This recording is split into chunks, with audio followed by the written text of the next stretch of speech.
Okay, so today we are going to be talking um, kind of what the enemy attacks and where the biggest battle is and how can we win the enemy. And it's basically there are three things that the enemy goes after because when you have these three things working in your day and every day, or you stay in that alignment, the enemy cannot attack you because there are rules, there are kind of like principalities, there are territories, there are kingdoms. So when you have these three things, you're in God's kingdom and the enemy cannot get you, right? It's kind of like wearing that armor of God, and the enemy, like, he can try to throw in the arrows, he can try to defeat you, but he cannot because you are just like fully protected by God. And those things are peace, joy, and righteousness. So if every day you have these three things, blessings come your way, you have a grateful heart, abundance, you're just like fully operating in the like kind of like in the spiritual realm, and you're a very like strong like warrior, right? And God can really like use you in your life and for the kingdom. But so this is what the enemy does not want us to know is like our power. And our power is in these three things. When we walk in these three things in combination, it's like you've got the whole thing. It's kind of like you've got Father, Son, and the Holy Spirit. You've got all three coming into one, right?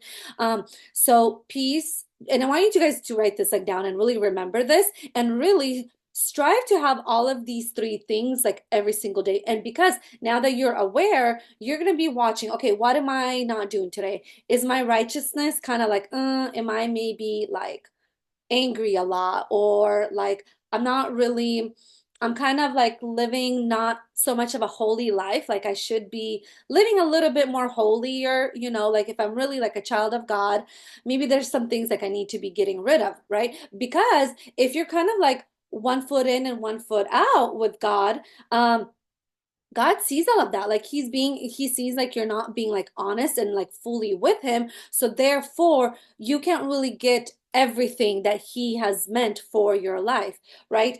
Um, and so righteousness, see like where in your life could you work on being a little bit more righteous, And I'm not talking about like self-righteousness. So one extreme is like kind of like doubting, are you even like a believer? Are you even like saved? And always like doubting, like, am I even like a child of God? Right? That's like one extreme that a lot of people that are believers, they kind of like doubt. Like, I don't know, like I believe in God, but like, is he really like my God? Does he know me? Like I know him.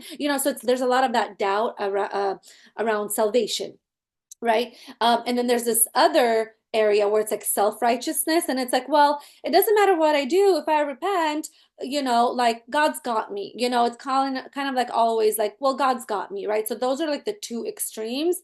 But what we really want, it's kind of like that good fear of God, not where you're like scared of God, but it's like, wow, like this is God, so kind of like that righteousness. So what in my life should I not really be doing?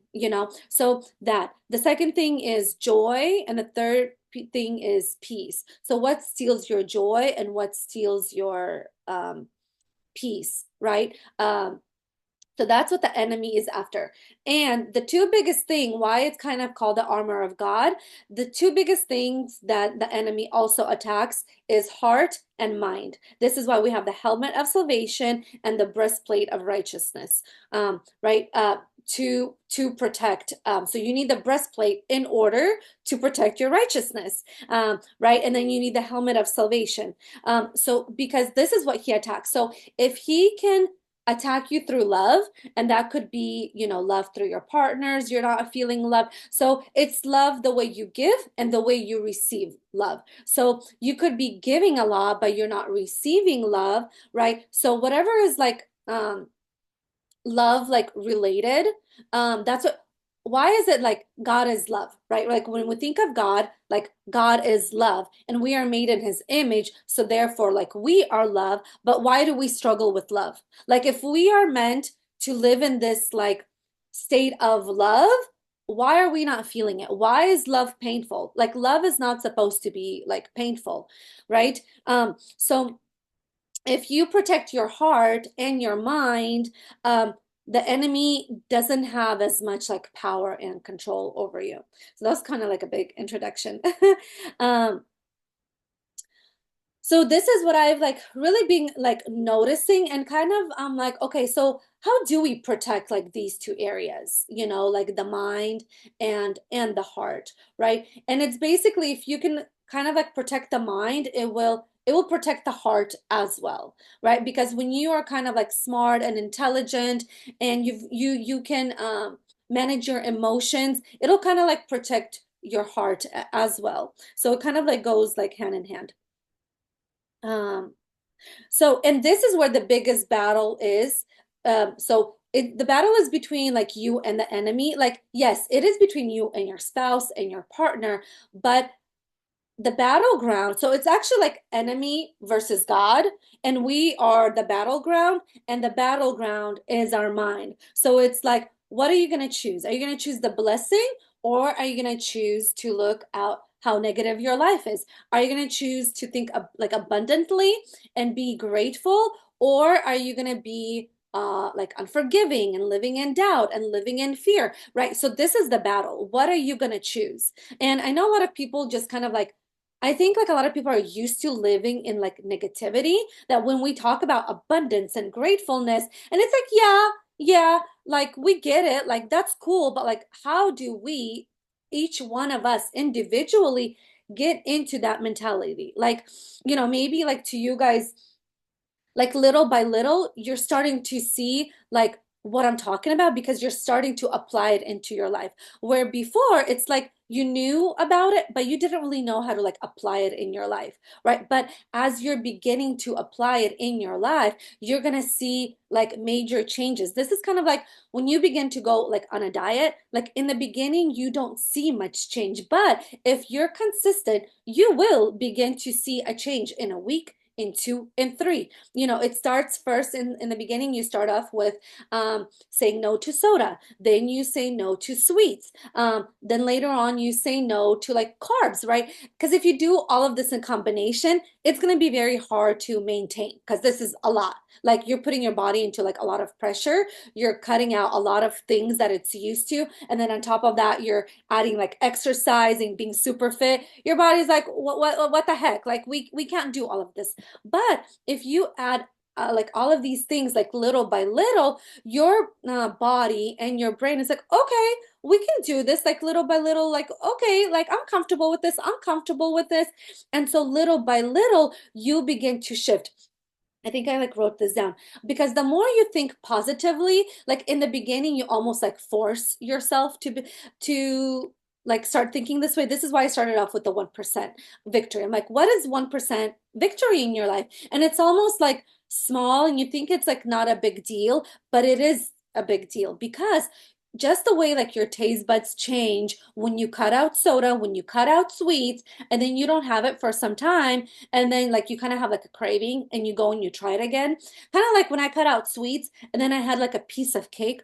I'm like, "Oh my gosh, this is so sweet. I don't want this."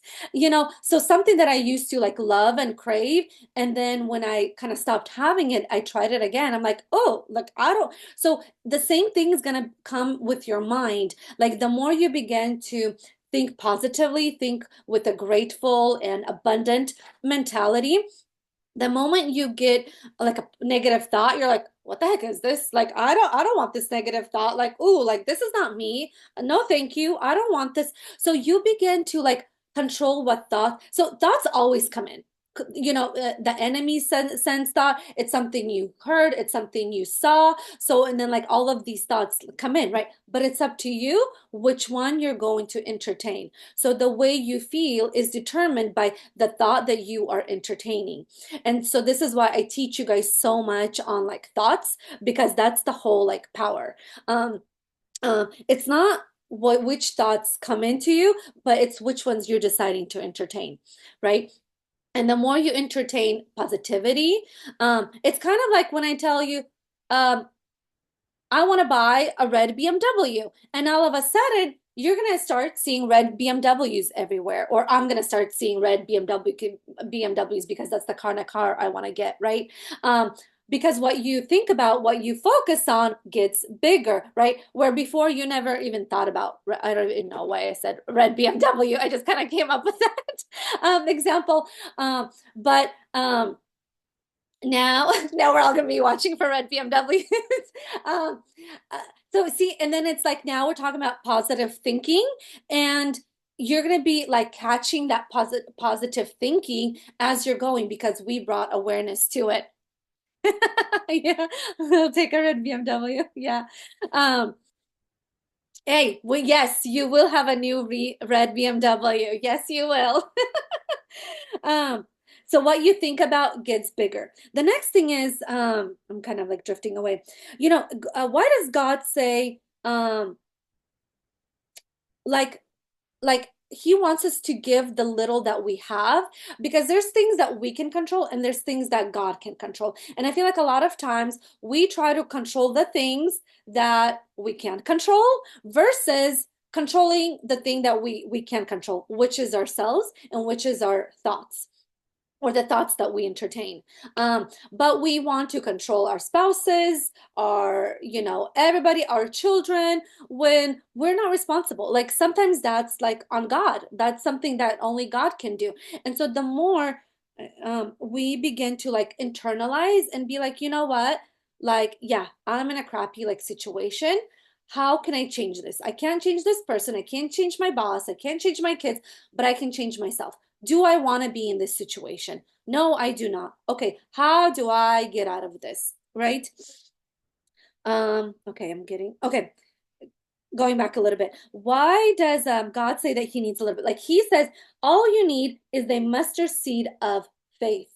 Or he says, all he needed was 2 loaves of bread and 5 fish to feed like thousands of people, right? So it's this little bit that he wants from us that he multiplies. So what is it that we can give God that he can multiply in our life? Or the Peter situation where Peter was like fishing the whole night and nothing, nothing, nothing. And did God say to do anything different? No, he's like, use the same nets, but go where I tell you to go. So sometimes God will use the talent, the job that you have, but it's up to God when He chooses to multiply. It's up to God, but it's also up to you to be obedient when He tells you what to do, when He says what to do, right? So, what is it? What's that little thing that He wants you to do or to bring to Him?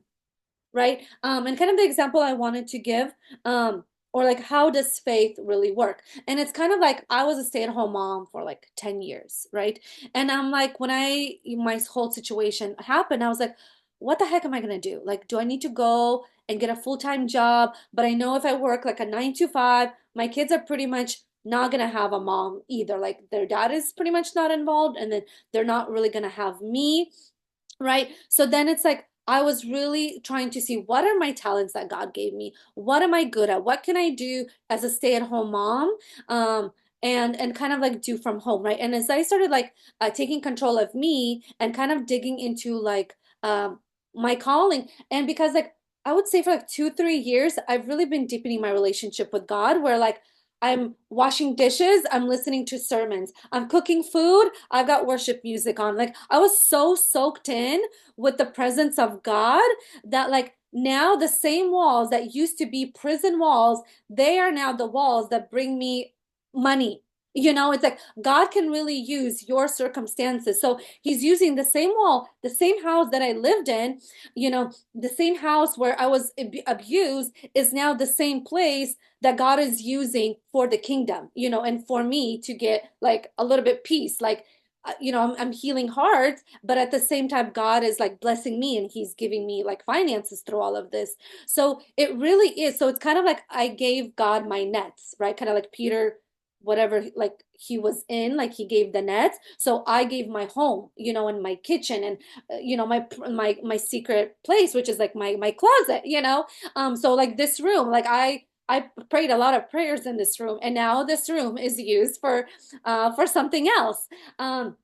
So really see what is it that God has been maybe already like um maybe it's in your car. Like maybe like when you drive to work, like this is when you break down with God and you have your conversations with God in your car. And then maybe that same car is gonna be you doing like YouTube videos, like in that same car, or you doing like TikTok videos or Instagram videos. You know what I mean? Like it could be the same place you're in, and it's going to like transform from prison walls to like kingdom walls. You know?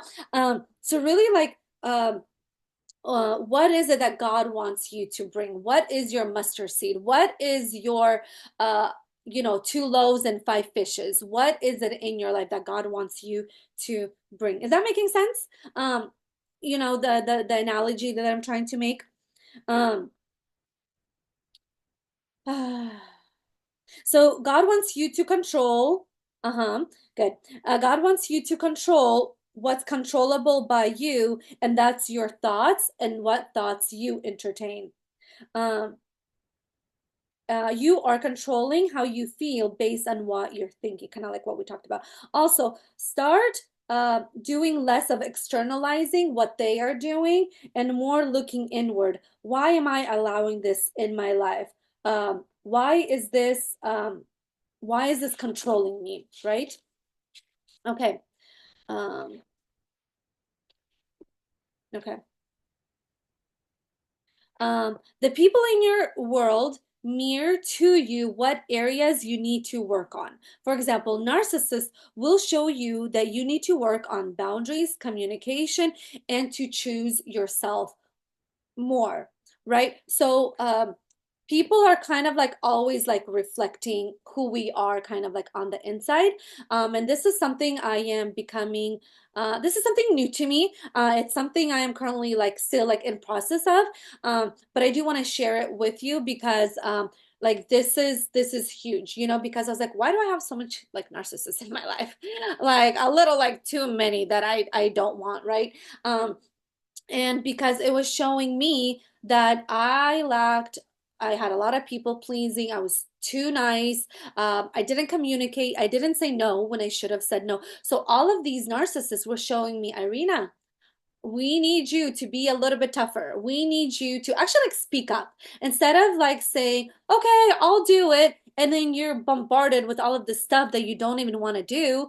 Um, like it's up to me to now be like, no, I'm sorry. I'm taking care of myself. I'm taking care of my finances. I'm taking care of my kids. I'm sorry. It's going to be a no. So getting out of like this has helped me get out of like people pleasing um, is by kind of like pushing narcissists away and taking control of my life more. Also, um, spread what you want mirrored back into you. So if you want like smiles to come to you, then you smile more. If you want generosity to come to you, you be generous. Why does God want us to tithe? Like tithe, tithe, right? Give our tithing, right? Because it's not really like for him. Like, does God really need our money? Like, not really, right? But he does need it, like not us, like the church needs it in order for us to like spread the word, spread the gospel. We need to tithe. But when you tithe, why is it that lady that gave like the 2 coins, God, Jesus was like she gave the most because she gave all she had because you get the blessing when you share what you have. Because if you're going to be kind of like stingy or I don't have this or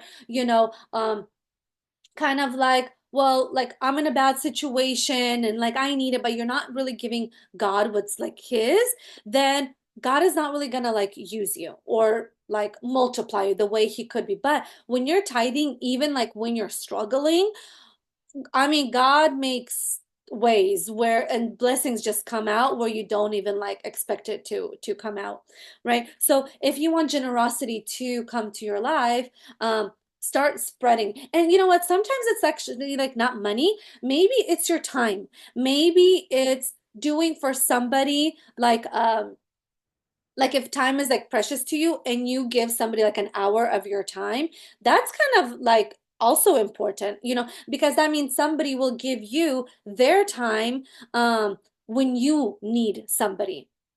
So you see kind of like the analogy there too. Um, so why doesn't the narcissist do what I'm giving them, right? So now you're thinking like, well, I love the narcissist and I'm giving them so much.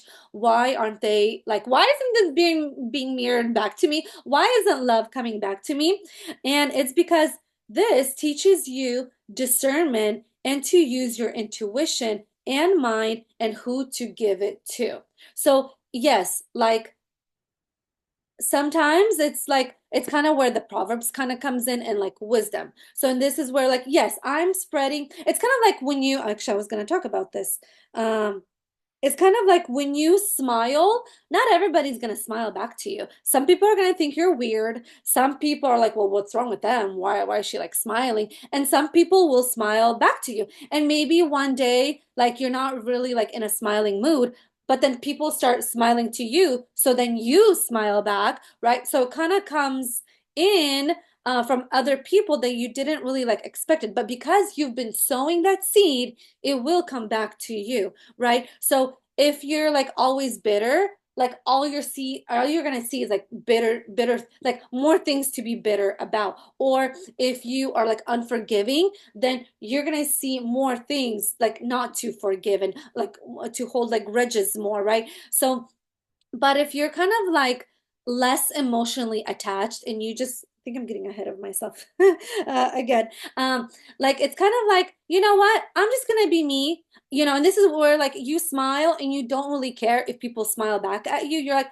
this is who I am. I'm just like a kind person, so I'm gonna spread kindness, and it will come back to you when you need it as well.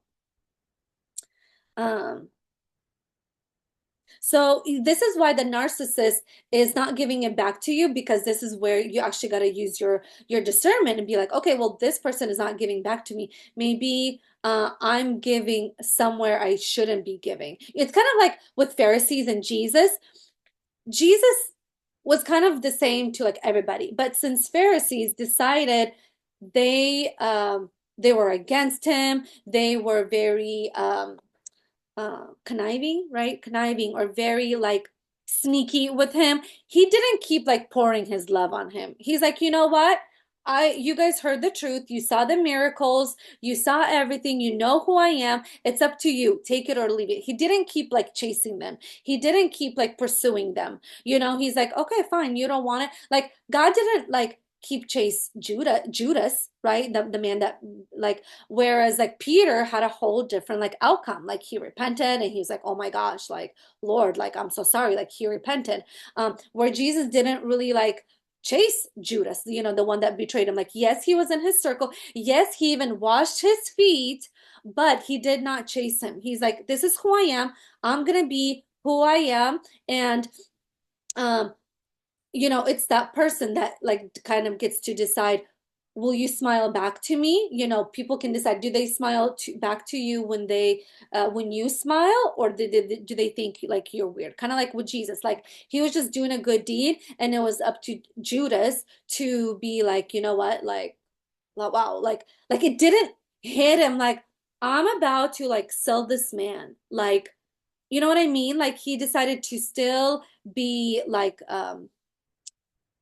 greedy, right? And he still like chose money. And this is kind of like narcissistic. Like narcissists are very like betrayal type of people. So yes, you might be washing their feet, you might be pouring out love to them, but they're Judases. At the end of the day, narcissistic people are Judases. Um, okay.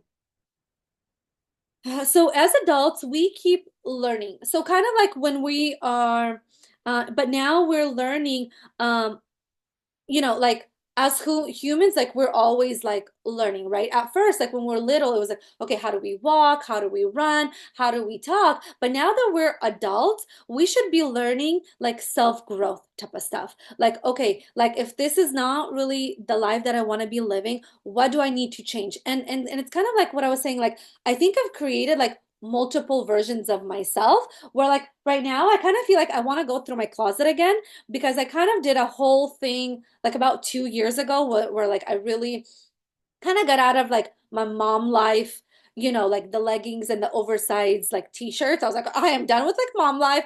I'm no longer pregnant or nursing. Like that's done and over with. I changed up my wardrobe, right? And now again, I feel like, man, I feel like I need like an upgrade to my wardrobe, right? So that's like physical, but we are also should always be evolving like mentally and emotionally. Where I mentioned like I think I've created like a couple versions of myself. So in order to like get out of the toxic marriage, that was like one version of me that had to get me out of that, right? Then I was really working on my body and like hitting the gym and what I was eating, kind of so that was like another version of me. Then I kind of stepped like into the coaching thing, so I had to like create this version of me, that's like a coach, right? And there's a lot that went into it, like creating a new Instagram page, then TikTok, then YouTube. So that transition was a lot. Going from a woman that was like a stay-at-home mom for like 10 years to becoming a coach and kind of like having my own business and working from home, like that's a huge transition. Like you think it's easy, but it's like not. It is not easy to make that kind of transition. And even though it's the same wall, it's the same home, it's the same me, right? But it's a different version of me. This is why like sometimes we look back at like our teenage years or like us in like our 20s and we're like, what the heck was I? Like what was I wearing? How did I even like that guy? Really? Like I liked him? Like what did I see in him? Right? Because that version of you, that's who you were, so it's very important to keep like evolving, but now that you're an adult, we're like when we're kids, we have less things that we're in control of, right? Because what's controlled is a lot of it is controlled by our parents, kind of like the neighborhood we live in, the house we live in, the food that we eat, all of that is provided by our parents. But the more we step into adulthood, the more we take control of our life. Now it's up to us. What area do we live in? What food do we eat? What do we do on a daily basis? What do we do with our time? How do we dress? How do we talk? All of those things are in our control. And I want to say this. If you are not controlling these areas of your life, these areas will control you. So if you're not controlling your time, time will control you. If you're not controlling your energy will control you. If you're not controlling your thoughts will control you. So this is huge. I've been making this like shift right now in my life, and I'm like, whoa, okay. And this is why like all of these like things are happening to me because it's the part of the of my life that I'm working on is like my time and energy. And so it's kind of like the enemy's trying to throw all of these things at me. He's like, no, I don't want you to work. I don't want you to make money. Go take care of your toilet. I don't want you to make money. Go take your kid to the hospital, right? So the enemy. So when I see this, I'm like, oh, you're attacking my time. You're attacking my energy. You don't want me. So, um, because like I've been very like self-aware, so I see like what the enemy tries to attack, and once I pinpoint what he's after, so I do like exactly the opposite of what the enemy wants me to do. So if he wants me to feel like sad or I don't have control or everything is like falling apart, I'm like, no, I am right on time. Everything is happening for me. Everything is happening for my good. And so like I do the opposite of what the enemy wants me to feel. Um, yeah, so as adults, we should constantly be kind of like evolving and controlling ourselves. Um, so it's actually up to you. You could be stuck in a certain season for a while, or you could be moving much quicker. I feel like during the last 3 years, I've learned much more than I have in like, okay, like I'm 40. So like at 37, I feel like in 37 years, like in these 3 years, I've learned so much more about myself. It's kind of like because I'm healing, so I'm kind of like, like, um, let's see. kind of like when you're getting like dental work done. And once you're like already there, they're like, hey, like we can fix this and this and this and this while we're already giving you the anesthesia, why not like work on this and this and do the root canal and do this and that and that. Instead of like going in there and every time going like and getting anesthesia and paying for it, why not getting it all done at one like appointment, right? And that's what I was like, you know what, like when I got out of my marriage, I was like, I really want to heal like all in. I want to go all in. I want to go after my mom and dad wounds. I want to go after like just like all of my wounds because I don't want to be coming back here again. So this is why it's taking me a little bit longer, like but at the same time it's kind of moving really quickly. Whereas like if I was in a hurry to get into like the next relationship and like in a hurry to get remarried, I maybe wouldn't have healed my mom and dad wounds. And so maybe my second marriage wouldn't have been good because I kind of didn't finish all of the work. And so it's kind of like the dental example. Like if you don't finish all of the work, you're going to have to keep going to the dentist. But instead of like avoiding going to the dentist multiple times, why not go in there at one time and be like, you know what? Do whatever, like you're the expert, do whatever needs like fixing in my mouth. I don't want to be coming here again, right? So that's what the healing season is about. It's kind of like deciding, love it. Thank you, Tiffany. It's kind of like and that's what I decided to do. I'm like, like I knew I had like some mom and dad like wounds and some like stuff, like religious stuff too, I wanted to work through. And I'm like, I am not going to be in a hurry to get remarried. I really like want to be a strong individual.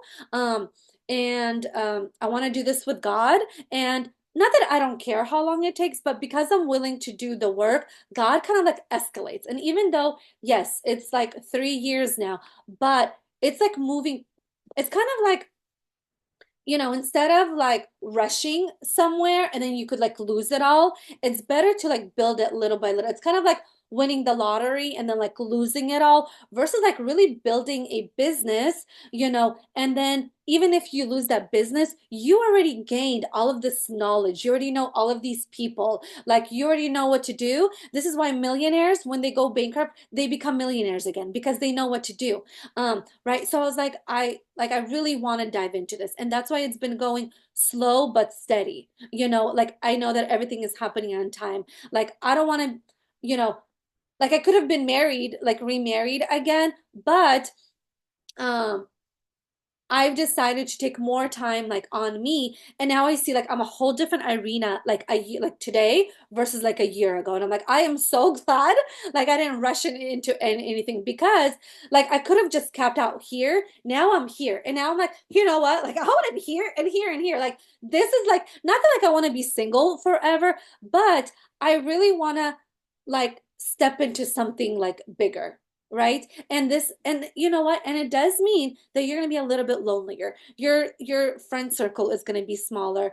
You're not, your phone is quiet. Nobody's really messaging you because you kind of like reject people and you say no, and you're like, you know what, like no, I'm gonna like focus on this. It does keep get quiet. It does get like lonely, but this is why I fell in love with the healing season, and I'm encouraging you guys to fall in love with the process. It's kind of like my coach kind of said this to us.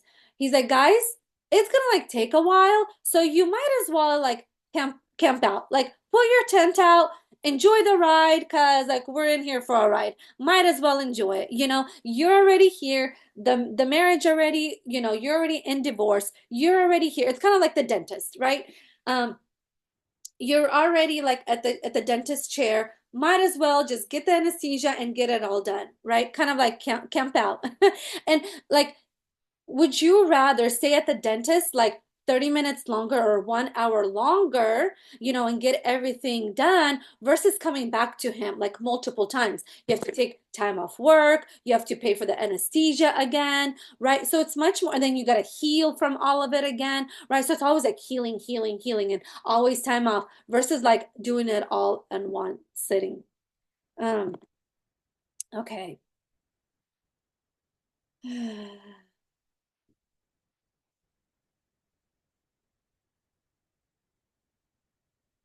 Um, yeah, kind of like being like quiet and lonely. I'd rather like have like less friends and be a little bit lonelier because these people are not stealing my time and my energy. Because people are like, they're really big on like stealing your time and your energy. And so, like, as you're healing, be very aware who is in your circle. Um, okay. So, kind of to finish this off, like I wanted to say, like when you stay in abundance and a grateful mindset, it will all come back to you. Um, you're out here chasing when you need to calm down, sit with yourself, listen to God's voice that's inside of you, and the more you look inward, not what's wrong with you, but more of what do I need to change to have a different outcome. So when I say kind of like look inward, it doesn't mean like sit in your shame or in your guilt, but rather think of like, okay, what can I do? What area of my life can I take control? And when you really like silence and kind of get people out of your life kind of gets quieter, but it's for the better because first of all, you get to hear God's voice more clearly because God does not speak loudly. He speaks very quietly. So, in order to hear Him, you really like, why do we pray in kind of like quietness, right? And when you kind of like sit still with yourself, like you begin to like really think about like your thoughts, but then like God's thoughts and God's desires for you begin to come out. But if you have all of these people like distracting you, you can't really like get into that quiet place with yourself. Um, so here's the only thing you want to worry about and focus on. So this is actually very important. What emotional state are you in? So if you like, instead of focusing on all of these things, let your focus be what emotional state am I in? And it's kind of like what we talked about in the beginning. The enemy goes after three things: righteousness, peace, and joy. And so these are the things you want to focus on right now. What emotional state am I in? Um, take care of this, and the rest will come. Another secret is doing or sowing your deeds without attachment or expectation. It's kind of like, Jesus. He was like, "You know what? I'm gonna do miracle." It's kind of like that story where there was like 10 people sick with the leprosy, I think it's called, right? And only one came back to thank him. Right? And God didn't like expect them. Like he knows people, and not everybody came back to like thank God. People just got their miracle, got their healing, and not everybody like thank God. But Jesus didn't like change who he was. He still chose to be himself. So if you are a kind person, kind of like start doing it without an attachment or waiting for it to, because it will come back. It's kind of like when you are like, I kind of like grow stuff in my backyard. So like for example, my like why does God talk about being a vine and a grape, right? You're just a vine, and the only thing like you're responsible for is being attached to the vine, right? To the, I forgot what it's called.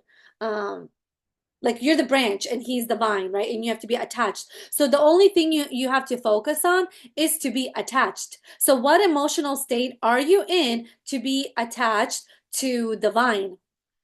Are you in peace? Are you in joy? Are you in righteousness? Those things will keep you attached to the vine, and God will do the rest. God will do the rest. Kind of um like seasons change. Like what example do I want to give? And everything happens on time. Kind of like fall comes and the leaves have to fall. Like we can't see like a new bloom when it's like fall time, right? Because it has to go through like a certain process. So right now you're going through a certain process and you might not be seeing the fruits yet, but it's because maybe you're in winter season, maybe you're in fall season and you're being pruned and your leaves are falling off and everything is falling off, and the branches that you don't need are falling off, right? Or maybe you're in winter and everything needs to be like frozen, in order for it to grow back again.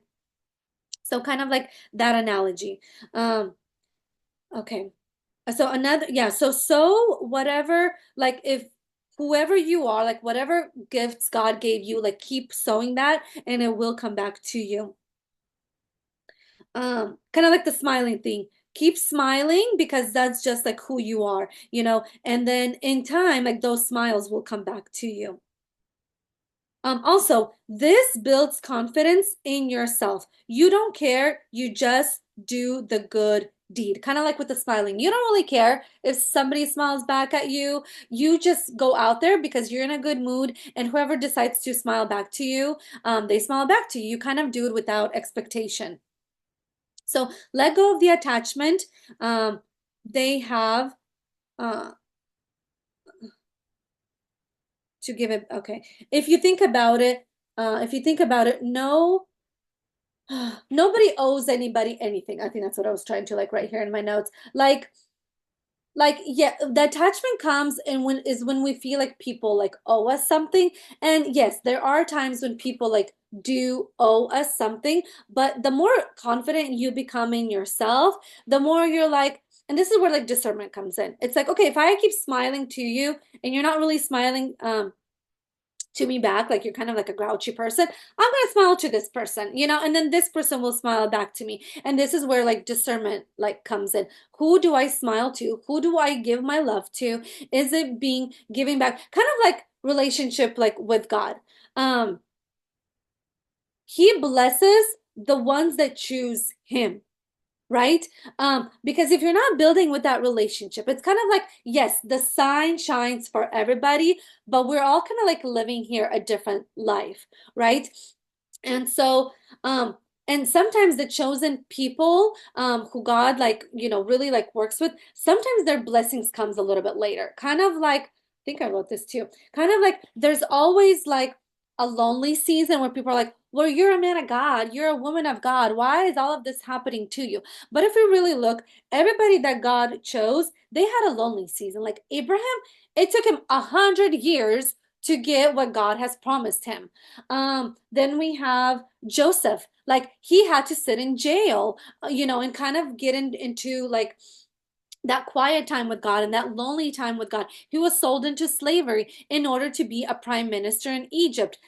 Then, like Ruth, she was in the field before she became Boaz's wife. Then we have Daniel. He spent a lot of time in his prayer closet in order when he was thrown to the lions, they didn't even touch him. Why? Because he was so saturated with all of his prayers. So, or David, right? Before becoming a king, he had to spend a lot of time with God as a shepherd boy before he became king. So, in order to get what God has promised you or where he sees you, you got to spend a lot of time with God and really be like saturated like with him. And how do you be saturated? It's by choosing a different mindset. It's choosing to be grateful and it's choosing to think more in abundance versus victim mentality versus feeling like you're in lack versus thinking negatively. All of these things will, um, they can speed up the process of when you get the promise and the life that God has for you. Um, Also, like when you give something kind of like tithing, right? It will come back to you like 10 times bigger. I don't know, I just like remember this example, but I'm just gonna give it. When me and my ex-husband were dating, we got into a big car accident. And it was my car and okay, it was like a BMW. It was a BMW that I had bought and he pretty much like wrecked it. Like I couldn't fix it. I had to get a new car. And so he ended up like I mean like he didn't buy me the same type of car. He bought me like a different like cheaper car.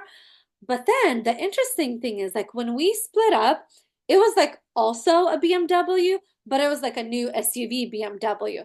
And so like when I thought about it, I'm like, God is so in the details. Like it's the same brand of car that he wrecked for me, but now it's like 10 times more expensive because I got my interest back. Back in the day, I think my car was like, I don't know, like 12 or 15,000. This new car was like 90,000. And I'm like, oh Lord, you really did give back to me 10 times more and like with interest. So sometimes God does like work in that way. He like when he gives it back to you, it's like 10 times, kind of like with Job. Like, right, instead of 10 kids, he then gave him like 20 kids. Instead of this, he gave him like much more. So with God, it's always an upgrade. But you have to spend that lonely season with him in order to get that upgrade. Um,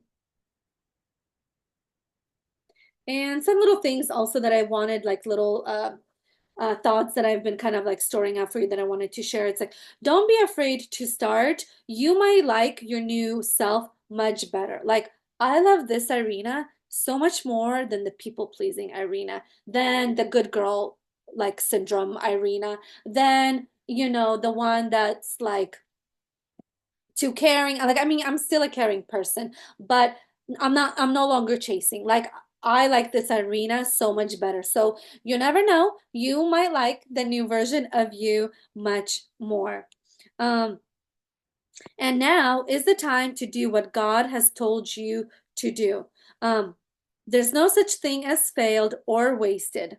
So don't think of it as a failed marriage or wasted time.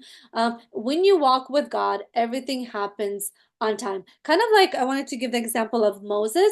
Like he had three big like seasons and they were all like 40 years. So 40 years uh, in the Egypt, right? When he lived in the like with Pharaoh, then 40 years in when he ran away and God was like working with him and he was like a shepherd, and then 40 years with the Israelites in the wilderness and all of that. So you're going to go through all of these like versions of yourself because God couldn't really work with the Moses that was the young Moses, even though he was already in Pharaoh's house, but Moses wasn't prepared.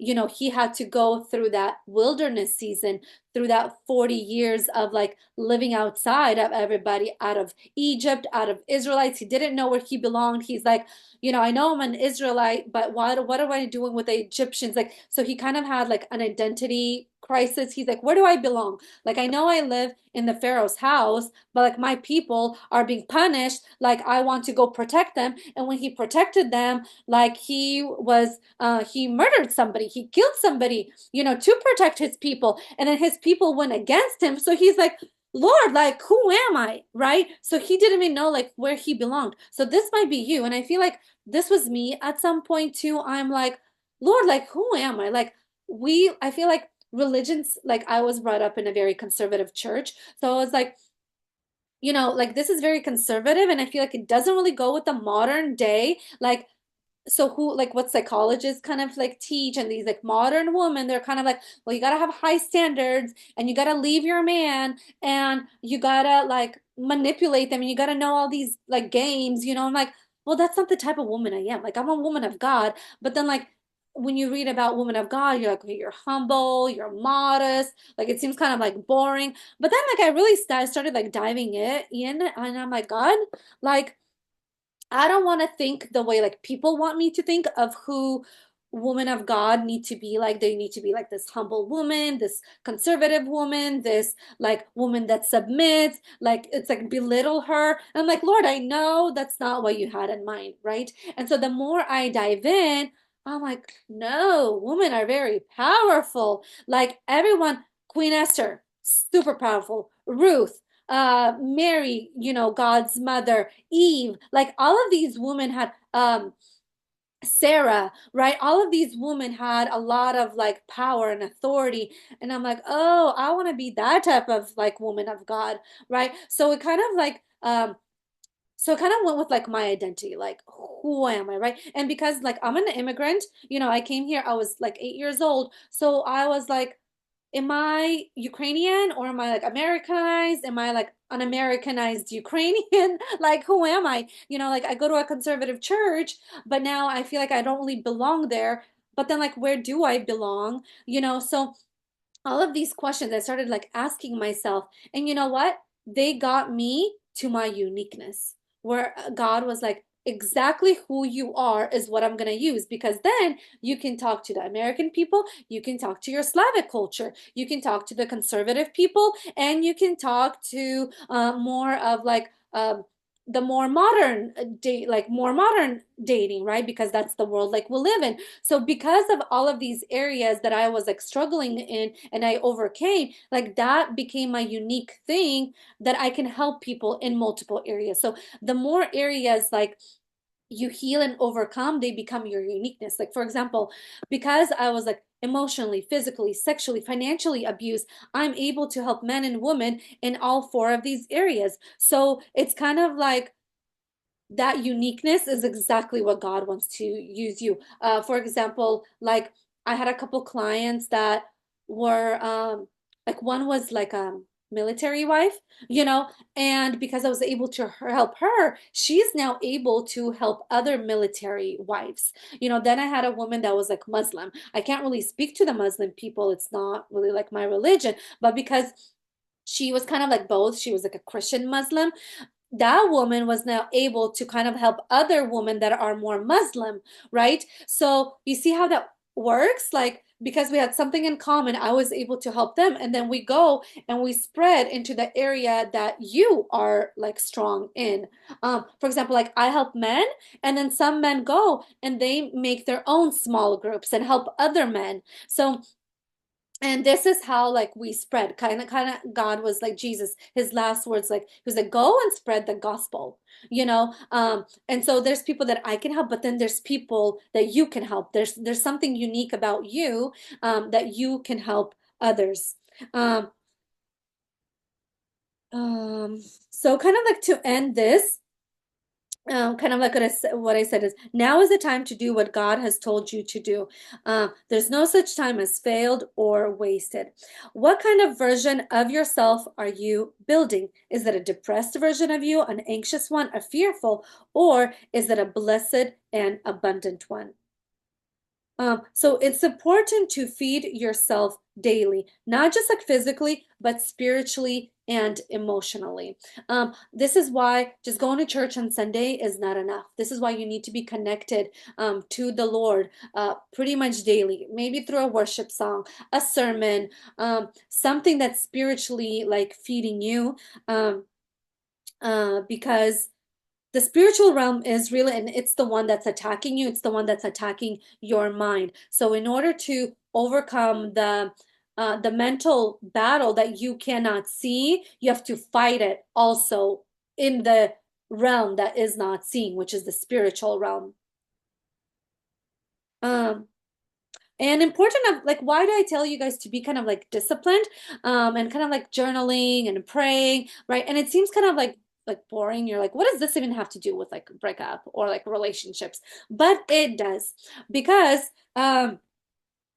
sometimes when you, for example, like you prayed like that morning, you started off your morning with maybe like reading like a chapter in the Bible, or you started like with journaling, you are put in a very different, like you're already kind of like, okay, you woke up, you read the Bible, you journaled. So that means you like energize yourself with peace and joy, right? And you're like walking in righteousness. So the enemy kind of does not have the right to you. But when you woke up, you're late, you're triggered, you're snoozing, you're stuck in traffic, you're already like, you're not in your peace and you're not in your joy. So the enemy kind of has direct access to you. So, actually, like journaling or like reading the Bible, you can win kind of like the battle before it even comes. Kind of like a lot of people like go to God or start praying or start seeking God like when they're like at the low, right? And they're like, oh my gosh, Lord, help me get out of this. But it's kind of like we are like warriors, and you can't really like fight when the battle is already over. Like it's kind of like not useless, like right, you can still like get out of it. But the whole point of being like a warrior, a fighter, is to prepare before. Like a good warrior is the one that prepares like every single day, because then when the actual war comes, like he's ready to go, and he's one of the good like fighters, right? And this is why, like, if God is calling you to pray and you're like, oh wow, I have like this urge to like open up my Bible, go, because you don't know what kind of attack is coming. And this is what I felt. I was like, wow, I have this like urge to like go pray right now. Like so weird, but like, okay, I'm like, I'm gonna go pray. And then I prayed, and then bam, like in an hour, like something bad happened. Or that next day, kind of like some like, I don't know, some like text message came that was like triggering. I'm like, wow, like I see why God had me go pray, because this like news came to me. And if it wasn't like kind of like linked to the Lord, like this could have really like taken me down. This was like a big hit. So it's very important to get prepared before like your battle comes, before like, so that you're not like already at your lowest, or like you feel weak. So these things will help you. It's kind of like you want to do like a run, but you haven't been preparing. Like you're not going to run very far, right? Like you're only going to get so far. But if you've been running, if you've been practicing, you're going to get like through the whole run, right? And go for a lot of miles. Same thing here, guys. Like same thing here. Like if we want to be in a good like relationship, we have to do the work and prepare ourselves, and kind of like do a lot of like identity work, and like, who am I? And identity as in like being confident in yourself, and having a high self-esteem, not where you're like prideful and arrogant and kind of like, well, this is who I am. Because like okay, this is like huge. You are really going to stand out as an individual, because right now, this is like the two areas that a lot of people are in. There's a lot of hurt people and insecure, and they're kind of like the victims. So they get like preyed on very like easily. Right. So they're insecure. They're the people pleasers. They're the good people, the nice guy, the good girl. Right. It's because like you kind of lack saying no. Right. And you want to be in a relationship, so you kind of like are in this like needy energy, right? So a lot of people are in this area, and then a lot of people are kind of in this kind of like narcissistic, arrogant, oh, like very like individual, independent, like you're independent woman, I don't need a man, you know like I got this. So she's very much in her masculine energy. She's kind of like, I can provide my own life, kind of like feministic, or men that are like narcissistic and they just kind of like use women, right? So there's that. But there's kind of that in between. And that's like the healed people, where they know their value, but they also are kind. And it's kind of like, I love hanging out with people that like they're in high positions, maybe like they own a company, or like they're a pastor, or they're very like educated, but they're so easy to talk to. Like they're so open. They're so like generous. Like they'll give you like free advice. They'll tell you like what to do. They like support you. They're like, wow, you want to do this? That's amazing. Hey, I know this person. Get in contact with them. They'll help you here. Hey, I can call this person for you. And I'm like, what? Like you're taking time out of my day to like help me, and like you know me by my name, because like the second time they see me, they're like, hi, Arena. I'm like, wow, like you know my name, right? So I love those kind of people, and that's who like I always wanted to be. Like I want to like spread what I know, with love. And like it doesn't cost me anything to like share my knowledge or my opinion, But we have a lot of people, it's like they're good like at a business, or they're good at something, but they'll kind of keep secrets from you, or they won't tell you like the secret little ingredient, right? Or like they'll share like a recipe, but they won't share something like important about it, right? So it's kind of like this like secrets and manipulation, but really like authentic people, like those are so magnetic. Those are the type of people like I want to be around, and that's the type of person I want to be.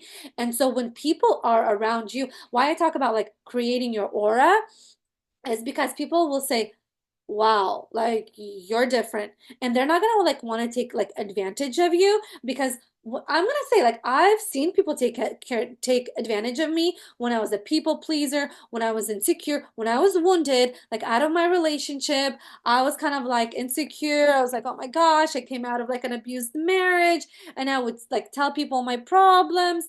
And I was like, Irina, no, like we gotta stop all of this, like cut this out, and it's okay to share, but it's gotta be like an appropriate place, like to my coach, to my pastor, or like my mentors, sure, like I'll share that, but I can't be like walking around here like wounded because I look like an easy prey. I look like an easy target. And then I had my little season where I was kind of like rebellious. I was like, I do not want to be a good girl. And I was kind of like saying no to everything and kind of like, like I got this. And then I kind of stepped into like my masculine energy. And I'm like, this is a little bit like too masculine. And this is like not good either. And then I got to like my sweet spot and where I am right now. Right. And this is where everything started like blooming because I'm still nice and kind, but I will say no to you. I will, I might go out of my way, but if you push my buttons, I don't have a problem detaching from you. I'm okay. Even though I've known you for like 2 months and we had amazing dates, it's okay. I can say peace out, and emotionally detach from you. Yes, it might hurt me because I was catching feelings, but I'm okay with walking away. And choosing myself. But it took time. I kind of had to go from one extreme to the other to kind of go to the kind of like the sweet spot, like the good, because this is where the good stuff is like when kind of like we all have like masculine and feminine energy in us. This is why we need to heal mom and dad wounds in us because if we don't forgive mom or dad or if we hold grudges, you're not going to step into wholeness. Wholeness means you've healed your masculine and your feminine, and it comes from mom and dad. So this is how you step into fullness is by healing both your feminine energy and your masculine energy.